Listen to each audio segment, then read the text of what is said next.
The Food Reserve Agency (FRA) has officially opened the 2023 trading season.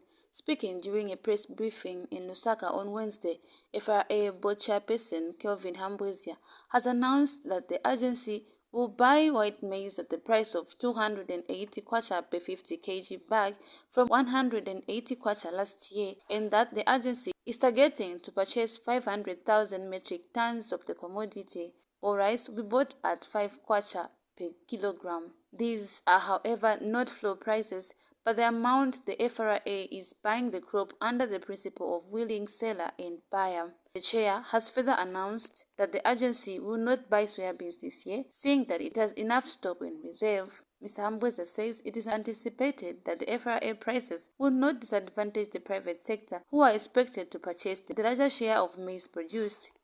He has encouraged millers to buy sufficient stocks of their own from the farmers to sustain their milling business, and says the maize price must not influence the change of milling mill prices, at least for the next month. The FRA will enter the market and buy 500,000 metric tons of maize this season. We'll be buying a bag of maize, 50 kg bag of maize, at 280 kwacha, which translates to 5,600 kwacha a ton. The price we're announcing today should not distort the minimum prices that are currently obtaining on the market. The price we've given is intended, one, to give farmers a return on their investment.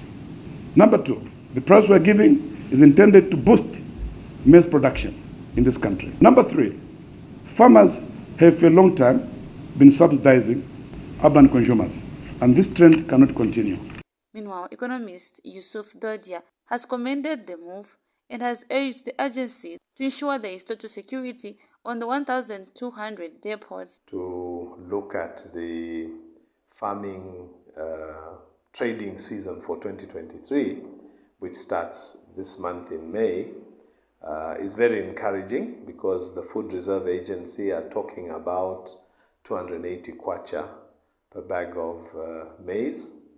What I think is very important is that the Food Reserve Agency needs to ensure that we don't have the similar challenges we experienced 1 or 2 months ago, where we experienced a shortage of meal in certain parts of the country, to the extent where meal was being imported, and also where maize from certain parts of Zambia was being transported to other parts of Zambia to be milled.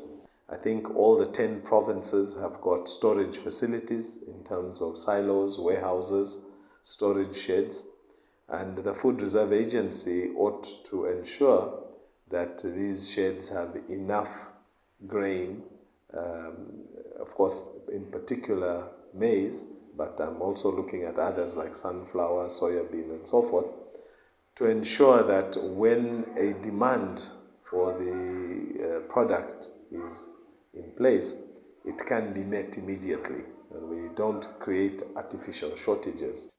Joanne Mwete reporting for Movie TV News in Lusaka.